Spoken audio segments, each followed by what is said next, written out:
council chamber stretched so high that clouds formed near the ceiling. Marcus Webb stood alone on a platform that floated in the middle of the massive room. Around him, rising up like mountains, sat representatives from 200 alien species. Some looked like insects made of crystal. Others were clouds of gas in containment suits. Some were so strange that Marcus could not even tell which part was their head. He had been standing there for 3 hours. While they argued about whether humanity deserved to exist, the charges appeared on screens all around the chamber in thousands of languages. Earth had broken Sector Law 447b. Humans had fought back when attacked. They had destroyed ships belonging to the Krellian Dominion, one of the most powerful species in the galaxy. The evidence was clear. High Chancellor Vornell spoke in a voice that made the whole chamber vibrate. He was made of pure energy, trapped inside metal armor. Human, your species has been known to us for 47 cycles. In that time, you have proven dangerous and aggressive. The Krellian Dominion demands payment. They want your planet. Marcus said nothing. He reached slowly into his jacket. Every guard in the chamber raised their weapons.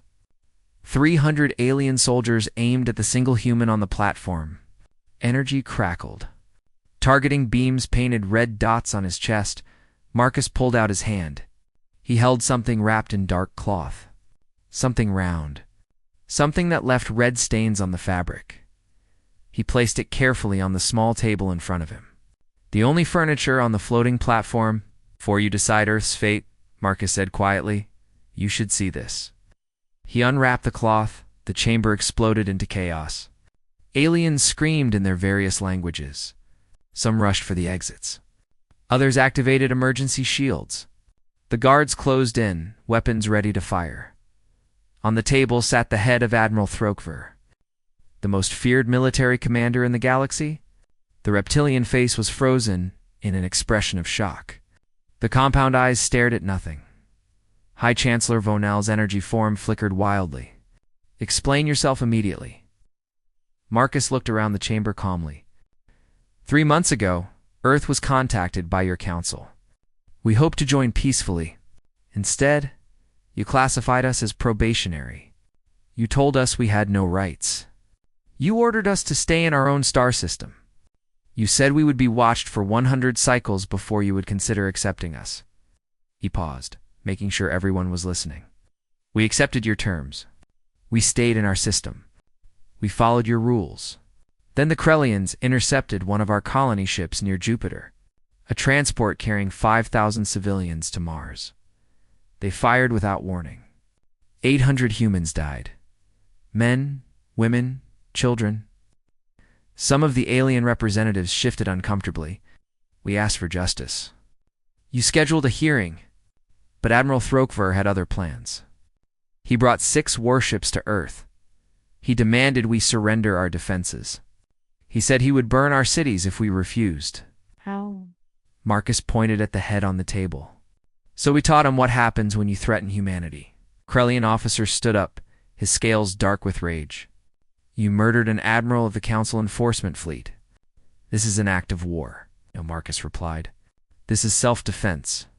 Your admiral attacked civilian targets. He threatened genocide. We eliminated the threat. Everything we did is legal under Council Law 3, the right to self-preservation. High Chancellor Vornell leaned forward. You speak of law, yet you bring a severed head to this chamber. You speak of self-defense, yet you destroyed an entire Krellian battle group. Explain how your primitive species accomplished this. Marcus smiled slightly. It was not a friendly expression. You want to know how we won? I will tell you. Your species have been safe for so long that you forgot how to really fight. You have rules for warfare. Honor codes. Predictable tactics. You fight like it is a game with referees. He walked around the platform, addressing the entire assembly. Earth has been at war with itself for 10,000 years. We have fought with stones and clubs, with swords and arrows, with bullets and bombs, with nuclear weapons and cyber attacks.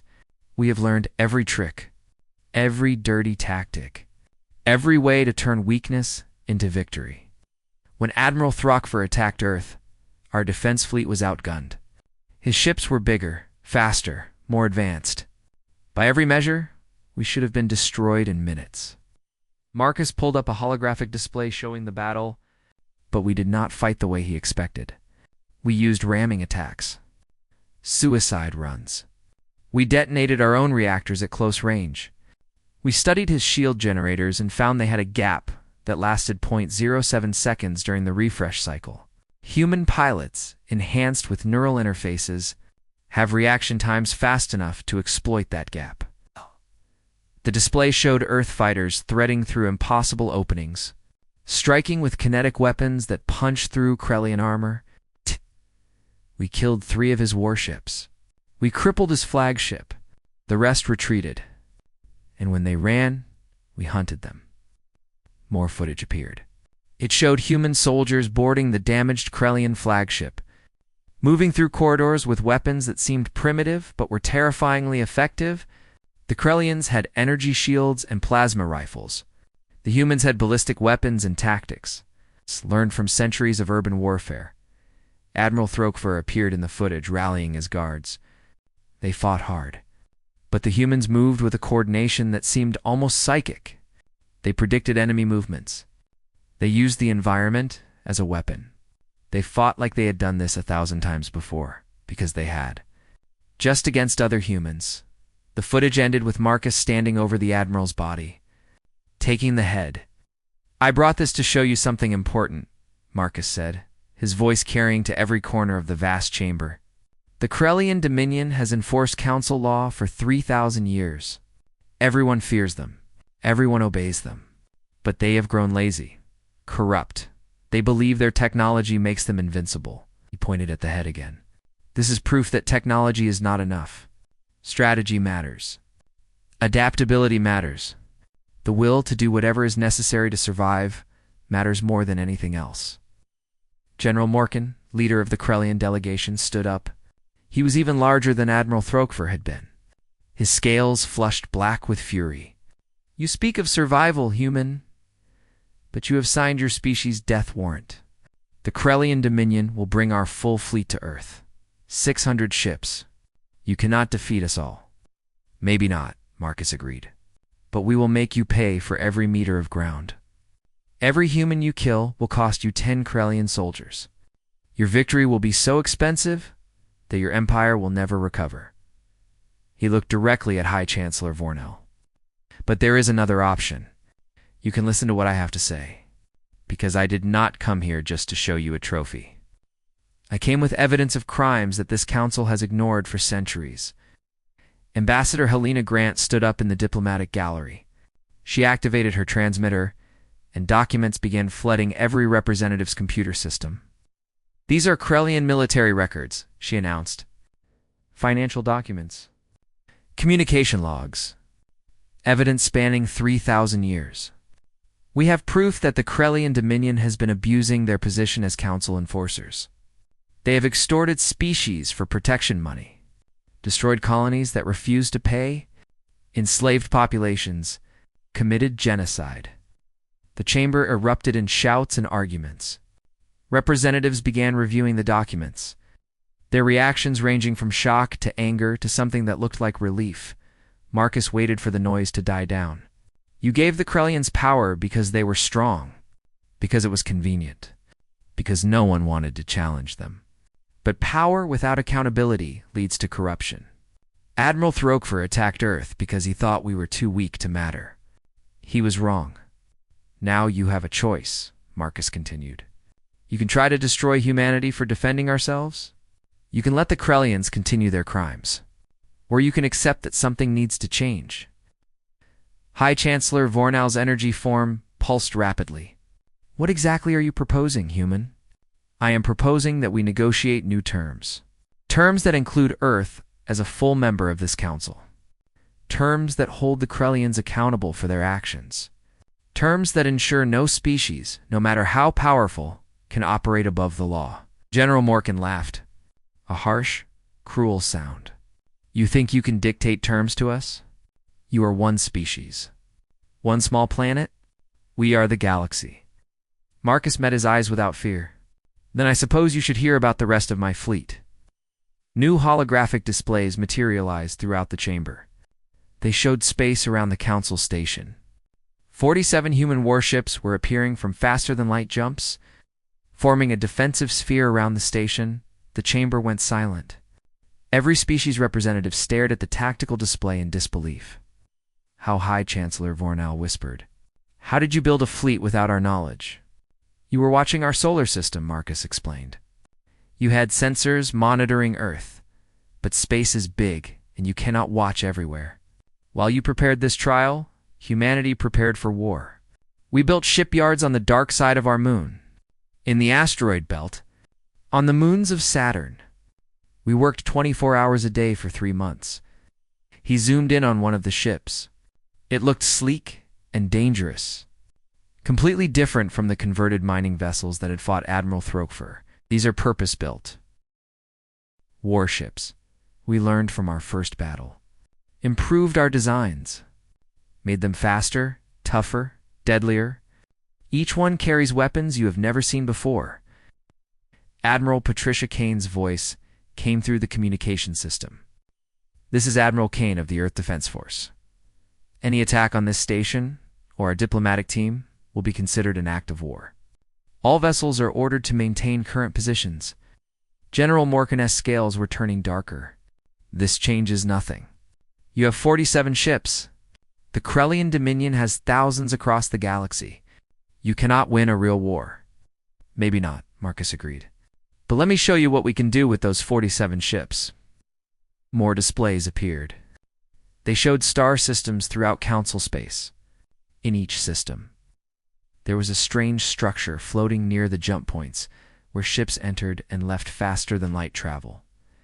"These are deterrence packages," Marcus said calmly. "We placed them at 57 critical jump points over the past 6 weeks. Each one contains 10 kilograms of antimatter." The chamber erupted in panic. Antimatter weapons were theoretical nightmares that no civilized species used. The energy released from antimatter annihilation could destroy entire moons. Marcus spoke over the chaos. "Those 57 jump points represent 83% of major trade routes in Council space. If they detonate, the gravitational disruption will make faster-than-light travel impossible in those sectors for decades. Your civilization's economy will collapse." Gaseous alien representative pulsed angry red. "You would kill billions of innocent beings," no, Marcus corrected. "Each platform is in a system with minimal population. Casualties would be in the thousands. But the economic damage would affect everyone. I am showing you this because I do not want to use these weapons. I want peace. But I will not allow my species to be exterminated because we are inconvenient." Ambassador Grant stepped forward. "The captain is giving you a choice, High Chancellor. Accept our terms and humanity will help rebuild the Council's enforcement system. Make it fair. Make it accountable. Refuse, and we defend ourselves with every weapon we have." "This is blackmail," someone shouted. "This is negotiation backed by credible deterrence," Marcus replied. "You gave the Krellians the authority to threaten entire species. We are simply using the same playbook." High Chancellor Vornal's energy form flickered rapidly. He seemed to be having trouble processing what was happening. A species that had only achieved faster-than-light travel months ago was now dictating terms to the entire Galactic Council. "Let me make sure I understand," Vornal said slowly.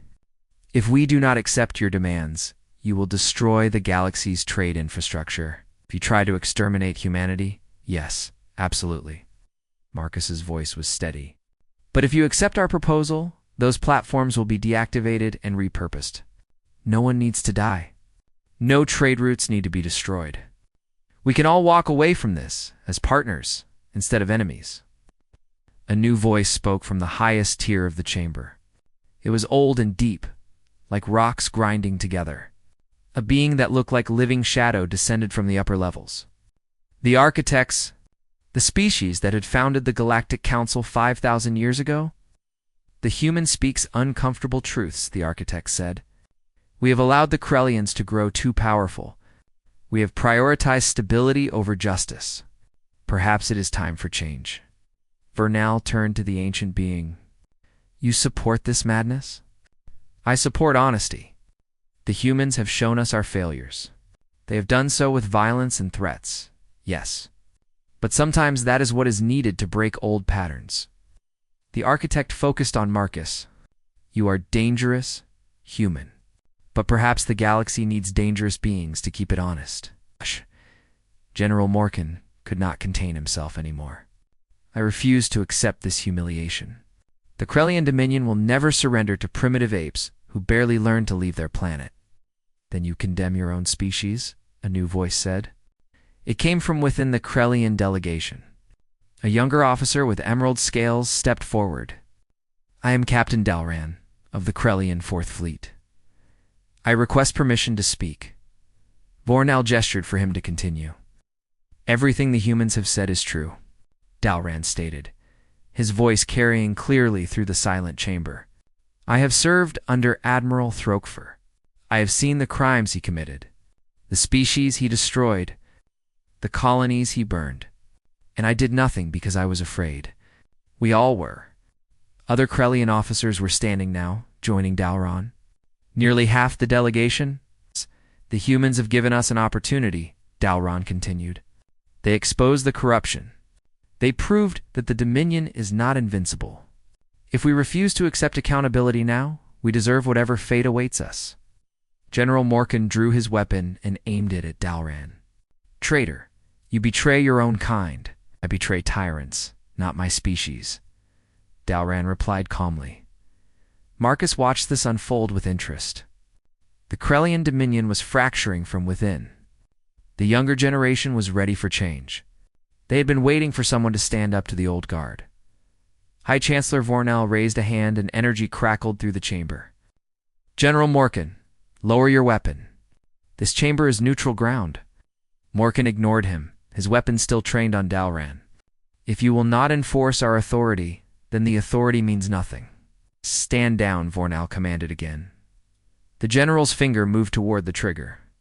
In that instant, Marcus made a decision. He activated his communicator. Admiral Kane, fire warning shot. Target the general's position 15 meters above. Confirmed, Kane replied instantly. A streak of light descended from orbit, so fast it was barely visible. A kinetic projectile struck the ceiling directly above General Morkan, with enough force to crack the crystalline structure. Debris rained down, and the general dove for cover, his weapon clattering away. The chamber went completely silent. Every representative realized that the human fleet could strike anywhere in the station with pinpoint accuracy. Marcus spoke into the silence. General, you can cooperate, or you can die. But you will not threaten anyone in this chamber. Am I clear? Morkan glared at him with pure hatred, but did not reach for his weapon. Good, Marcus said.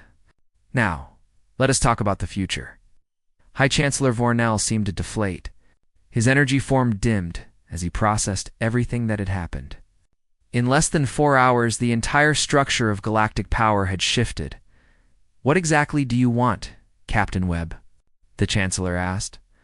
Marcus pulled out a data tablet.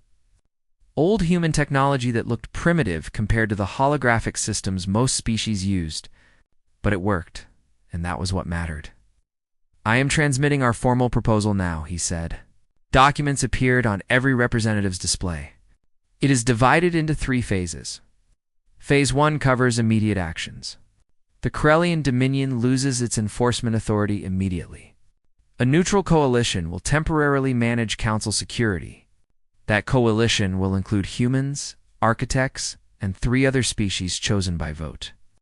All surviving Krellian military vessels will return to their home systems. Admiral Throkfer will be formally declared a war criminal, and his victims will receive compensation from the Krellian treasury. Several representatives were already nodding. Others looked uncertain but interested. Marcus continued. Phase 2 establishes permanent reforms. The Council will create an Enforcement Oversight Committee with rotating membership.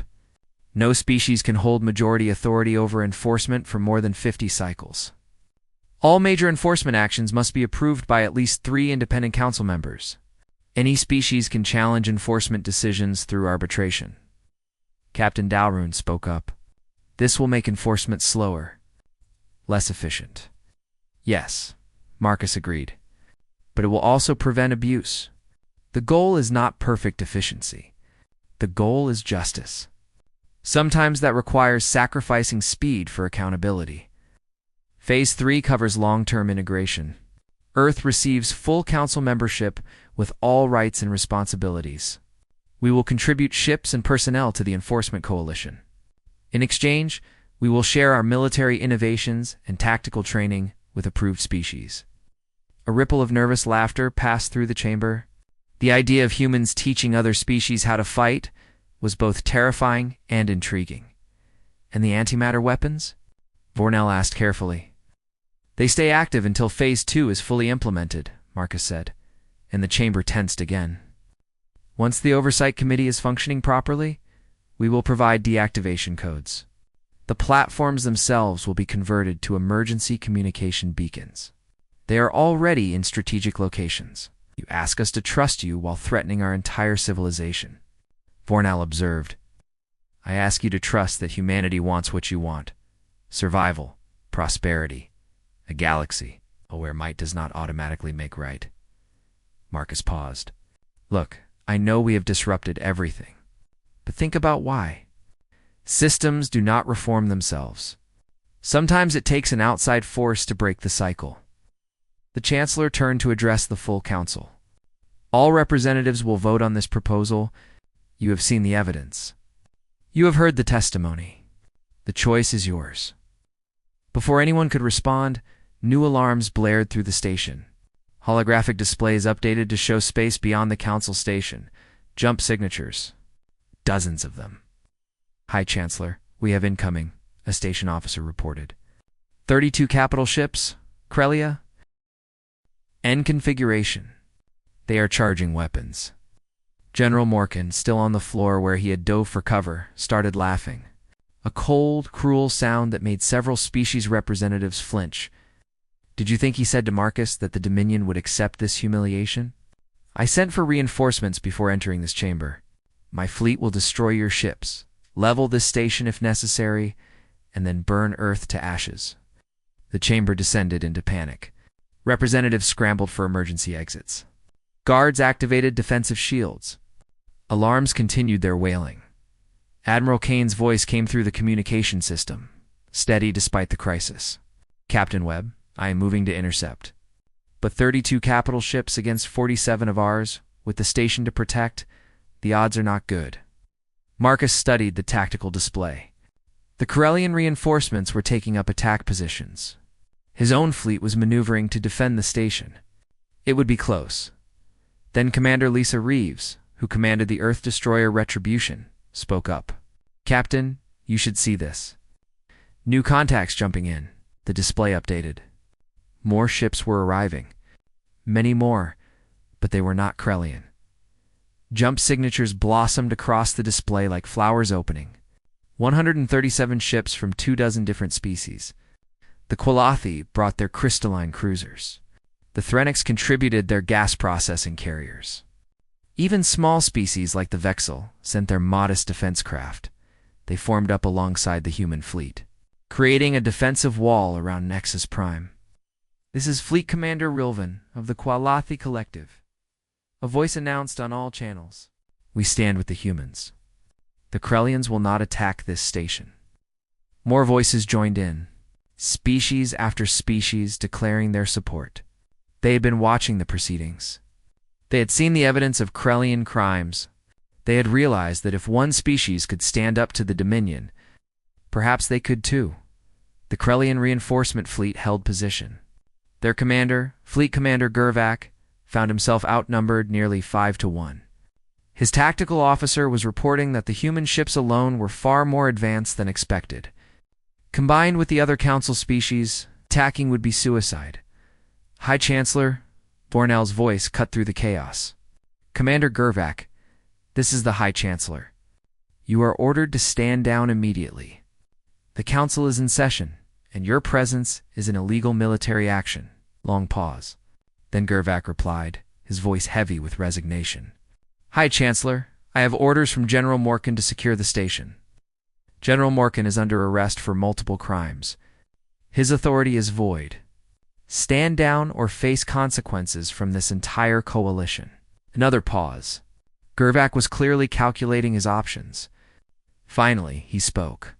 Admiral Kane, this is Fleet Commander Gervak. I request permission to withdraw. My ships will return to Krellian space. Admiral Kane did not hesitate.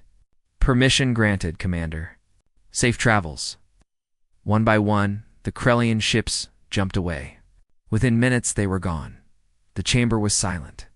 Every representative was processing what had just happened.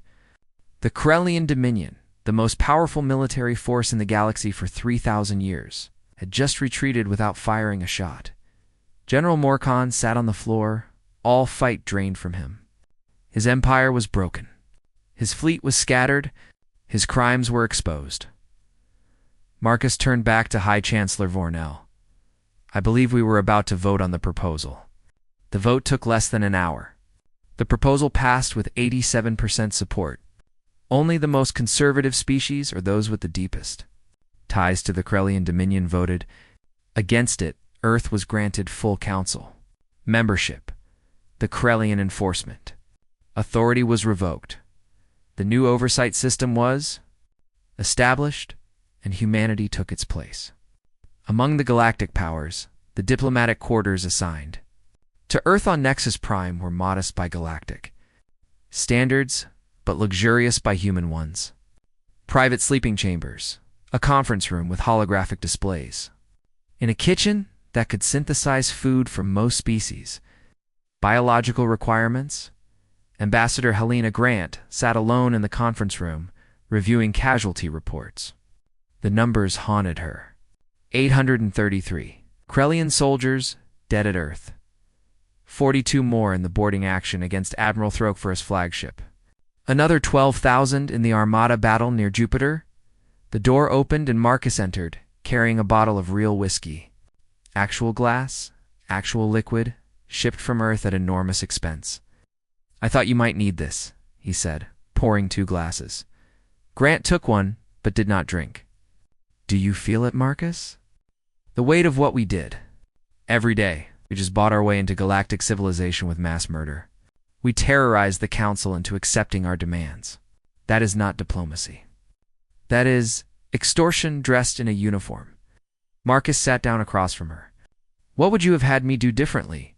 We could have tried peaceful resistance. Economic pressure. Built alliances slowly over decades. How many more humans would have died while we politely asked for justice from a system designed to ignore us? Marcus met her eyes.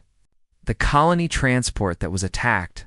You were the one who reviewed the passenger manifest. Did you see the names? The families. I saw 800 faces, Helena. 800 futures erased because we were weak. So we became strong by becoming like them. No, we became strong by being ourselves. Humans have always survived by being smarter, faster, and more ruthless than anything trying to kill us. The galaxy just learned that lesson. Grant finally took a drink. The whiskey burned, but the pain felt appropriate. What happens now? We have won our seat at the table. But we did it through violence. That sets a precedent. Yes, it does. It tells every species in the galaxy that the Council can be challenged, that power can be held accountable, that justice matters more than stability. Marcus poured himself another drink. Is that really so terrible? Before Grant could answer, Captain Dalran requested entry. Marcus activated the door, and the Krellian officer entered. His emerald scales seemed dimmer than before, as if the events had physically drained him. Ambassador Grant, Captain Webb, I wanted to thank you. Grant raised an eyebrow. For destroying your fleet and arresting your leadership? For giving us a chance to be better? Dalran moved to the window that looked out at the stars. My people have been warriors for 10,000 years. We conquered species, built an empire. But somewhere along the way, we forgot the difference between strength and brutality. You reminded us. By killing thousands of your soldiers, Grant said quietly. By refusing to be victims. By standing up when everyone else was too afraid. Dalran turned to face them. Do you know what happened after the vote? 17 Krellian colonies formally requested independence from the Dominion. The civilian government is demanding trials for military leaders who committed crimes. My species is undergoing a revolution, and it is happening because you proved change was possible. Marcus stood and walked to the window. That was not really our goal. Maybe not. But it is the result. Dalran handed Marcus a data chip. These are the locations of 3 more Krellian black sites. Prison colonies where political dissidents are held. Species that were enslaved and never freed. I am giving you this information because I believe you will do something about it. Why not bring it to the Council directly? Because the Council moves slowly. By the time they debate and vote and send investigators, people will die. But you move fast. You do what is necessary. Dalrun headed for the door. That is both terrifying and reassuring. After he left, Grant examined the data chip. He wants us to raid Krellian prison colonies. Wants someone to do the right thing without waiting for permission, Marcus corrected. That is exactly what I'm worried about. We have proven that we can force the galaxy to bend to our will. Now everyone will expect us to solve their problems. We will become the new Krellians, just with better marketing. Marcus considered this. Maybe we become what the Council should have been from the start. Powerful enough to enforce justice, but accountable enough to be trusted. That is a lot of faith in human nature. I have faith in human adaptability. We learn, we change. We are not perfect, but we are honest about our imperfections. He gestured at the data chip. What do you want to do about this? Grant was quiet for a long moment. Finally, she activated her communicator. Admiral Kane, we have coordinates for 3 targets that require immediate attention. How quickly can you assemble a task force? For hours, Ambassador. What are we liberating?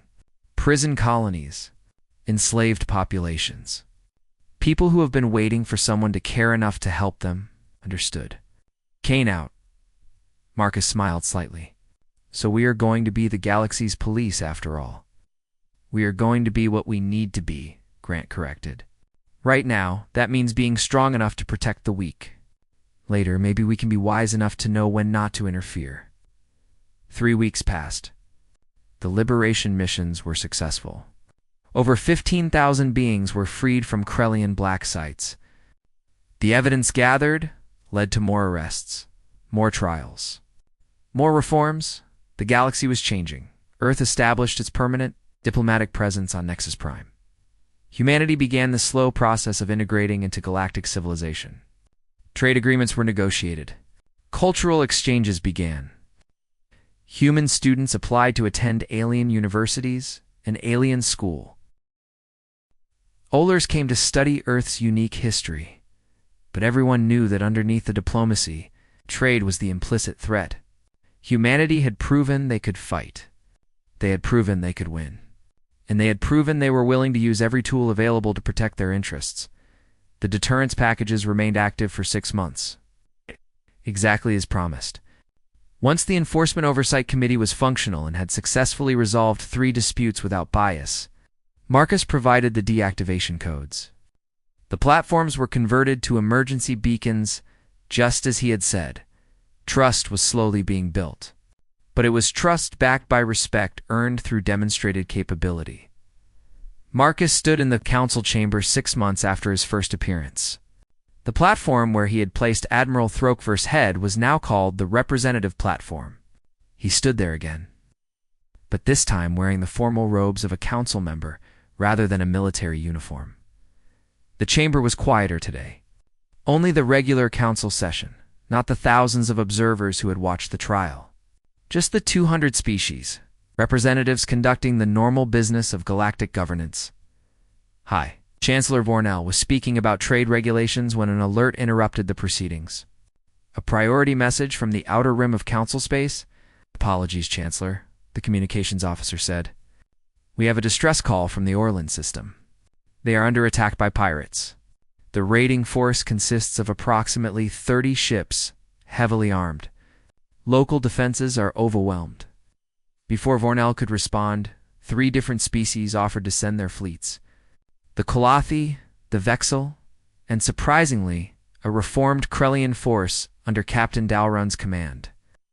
Wait, Marcus interrupted. Before we send anyone, can we see the tactical situation? The holographic display showed the Orlan system. A small colony world with limited defenses facing a professional pirate fleet.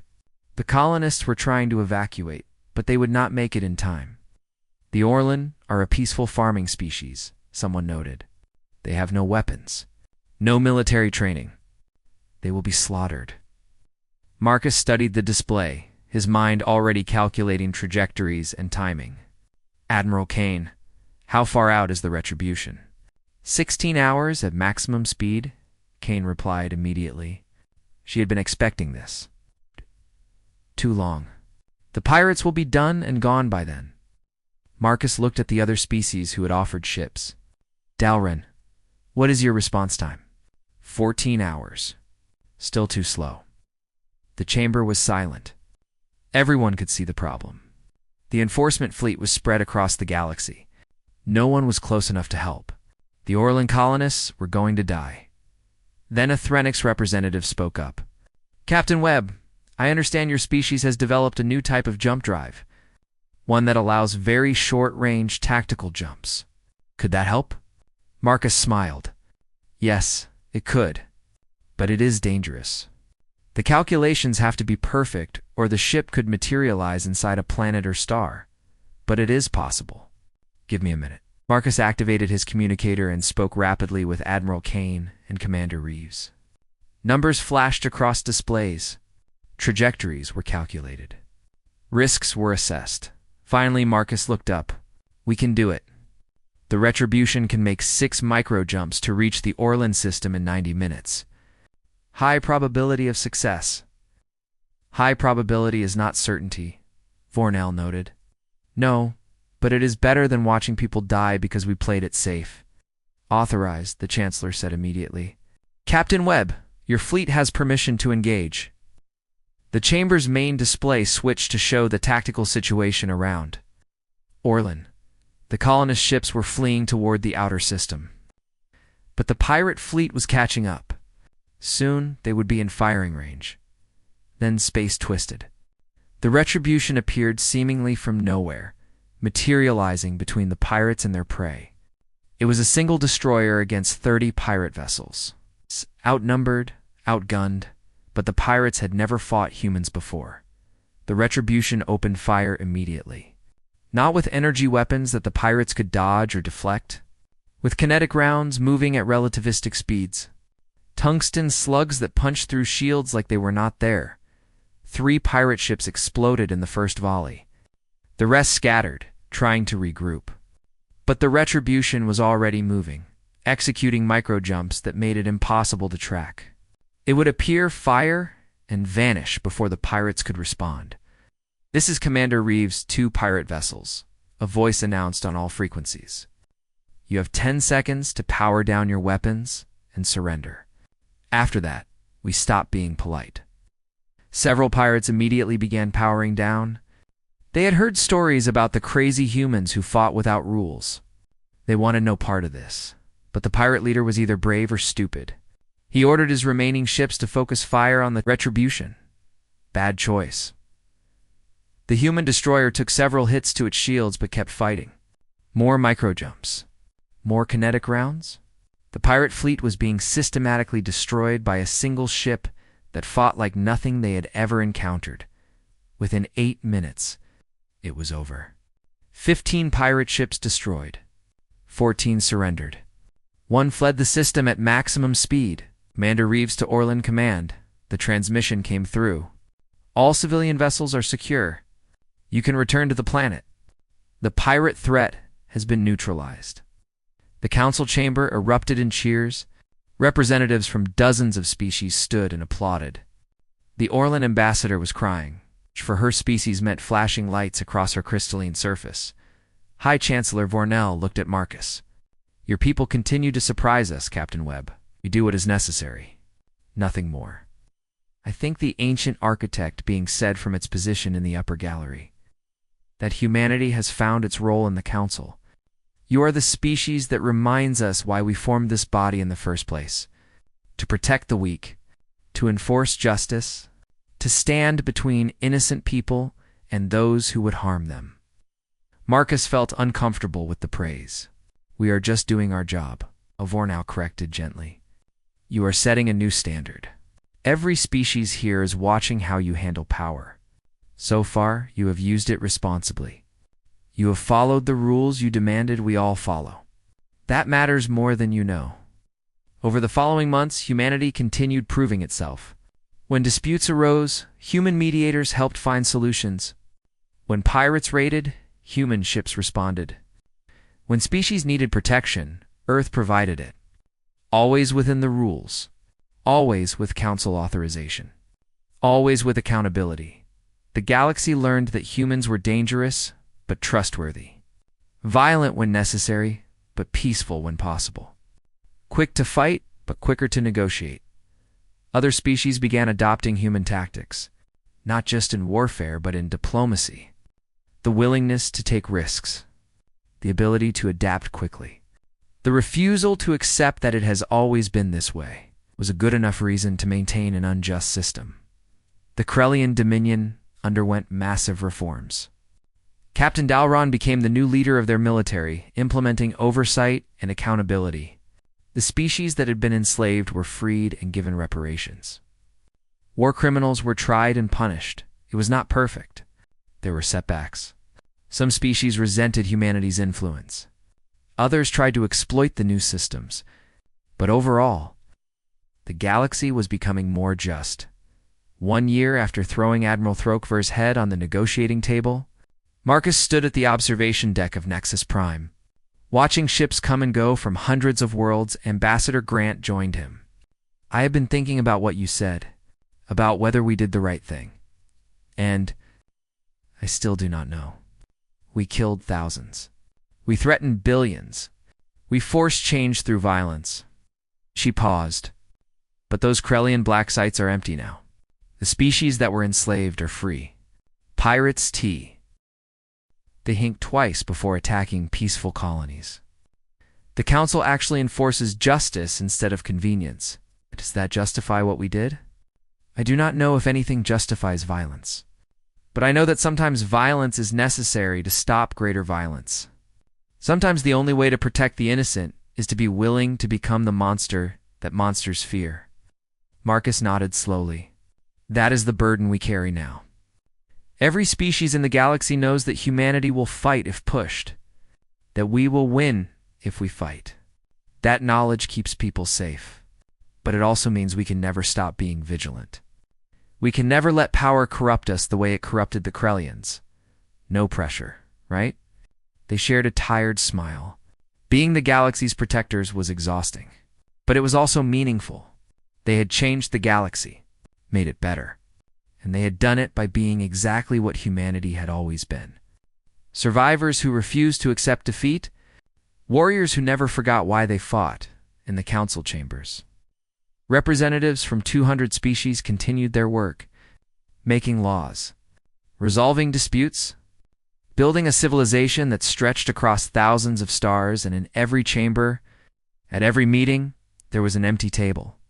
A reminder of the day a human threw a severed head on it and demanded justice. Some species saw it as a warning, others as inspiration. But everyone understood its meaning. Power without accountability leads to tyranny. Justice requires both wisdom and strength. And sometimes changing an unjust system requires someone brave enough or crazy enough to break every rule in service of a higher principle. Humanity had proven they were that someone. Now they had to prove they could be trusted with the responsibility that came with it. The galaxy was watching, and humanity was determined not to disappoint. Retriclod can make mistakes. Please double-check responses.